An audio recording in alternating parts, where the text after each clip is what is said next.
Sir Vamsi గారు, నేను Venkat NTV sir. Trailer మాత్రం చాలా బాగుంది సార్. అస్సలకి అంటే నాకు తెలిసి మీ మీద కొన్ని కంప్లైంట్స్ కూడా రావచ్చు. అంటే ఆ సినిమా చూసిన తర్వాత కడుపు ఉబ్బి నవ్వి బాగా నవ్వేసి కడుపు నొప్పి వచ్చేసి హాస్పిటల్లో జాయిన్ అయ్యి ఆ బిల్లు మాకు మీరే కట్టాలని అంటారా అనిపిస్తుంది. బాగా నవ్వి హాస్పిటల్లో జాయిన్ అయ్యి బిల్లులు పంపిస్తే అందరు బిల్లులు కడతాను, నేను ప్రాబ్లం ఏం లేదు. అంతేనా? మాకే అనిపించింది నవ్వుతారంటే వామ్మ ఇదేంటారు ఇంత బాగుందంటే ఇంకా కామన్ ఆడియన్స్కి ఇంకా సో ఇంత మంచి కామెడీ ఉన్న ఎంటర్టైన్మెంట్కి టికెట్ రేట్లు కొద్దిగా ఏదో పెంచినట్టు అనిపిస్తుంది. ఎందుకు sir ticket rate I mean అందరు ఊరినే మీడియాలో హంగామా చేస్తాను, నేను కాదనట్లేదు. కానీ మీకు తెలుసు ఫెస్టివల్ వీకెండ్ 4 రిలీజెస్ ఉన్నాయి, కొంచెం థియేటర్స్ టైట్ ఉన్నాయి, చిన్న సినిమా కాంపాక్ట్గా రిలీజ్ చేస్తున్నాం అందుకని. ప్లస్ మీరు అబ్జర్వ్ చేస్తే మీరు ఎక్కడైతే ఆంధ్రాలో తెచ్చిన 50 రూపీస్ కూడా ఎక్కడైతే బీసీ స్టేషన్స్లో 100 రూపాయల టికెట్ ఉందో అక్కడ మాత్రమే తెచ్చాం. మిగతా అన్ని చోట్ల ఎక్కడైతే ఎలా ఉందో రేట్లు అలానే ఉన్నాయి. ఎక్కడ రేట్లు స్పెసిఫిక్గా పెంచాలి అని పెంచింది ఏం లేదు.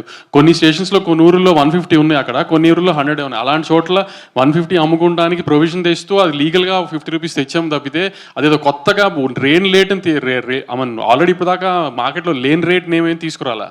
ఇప్పుడు కొన్ని స్టేషన్స్లో ఆల్రెడీ ఆ రేట్ ఉంటే కొన్ని స్టేషన్స్లో లేదు. కొన్ని థియేటర్స్ లీగల్గానే మనం జియో ఉంటేనే అమ్ముతారు కదా, అలా ఆ 50 రూపీస్ ఈక్వలైజ్ చేయడానికి అన్ని ఏరియాస్లో ఆ 50 రూపీస్ జియో తీసుకొచ్చాం. అంతే, ఎక్కడ రేటు పెంచింది అని ఏం చేయలే ఎవరం. అది మామూలు రేటే. ఇప్పుడు హైదరాబాద్లో ఎలా ఉందో సింగిల్ థియేటర్స్ రేట్లు అది కూడా అంతే, ఏమి పెంచలే ఎక్కడ. ఈ సినిమాకి ఎక్కడ రేటు పెంచలేదు. అందరికీ సమ్మర్ హాలిడేస్లో అందరూ స్టూడెంట్స్ యంగ్స్టర్స్ చూసే సినిమా కాబట్టి అందరూ వచ్చి కంఫర్టబుల్గా చూసేయడానికి అదే రేట్లు ఉంచాం, అంతేగాని ఎక్కడ ఏం పెంచలేదు దాన్ని. ఒక ప్రొడ్యూసర్గా కాకుండా ఒక కామన్ ఆడియన్గా ఈ సినిమా మీరు చూసినప్పుడు ఎలా ఎంజాయ్ చేశారు?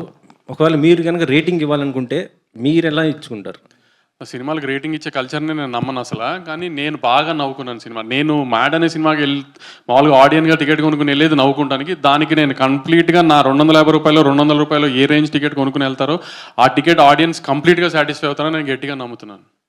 నువ్వు సంగీత శోభన్ చేసినటువంటి ఆ ఇంటర్వ్యూ ఫుల్ అసలు సోషల్ మీడియాలో బీభత్సంగా ఇదవుతుంది సార్. దానిపైన ఎంత అంటే అంటే ఒక క్వశ్చన్ కూడా దీనికి అవుతుంది. అంటే జాహ్నవి కపూర్ ఫాదర్ని మనం ఏమైనా ప్రశ్నిస్తామని అన్నారు. అంటే అలాంటివి నువ్వు ప్రశ్నించకూడదా? బోని కపూర్ అంత అందమైన కూతురు కనుక ప్రశ్నిస్తే మనకే నష్టం కదా. అంటే ఆయన తప్పు ఏదైనా తప్పు ఉన్నా ఇప్పుడు తప్పు ఉన్నప్పుడు అంత అందమైన కూతురు కొన్న ఎవరు తప్పు చేయరు జనరల్గా.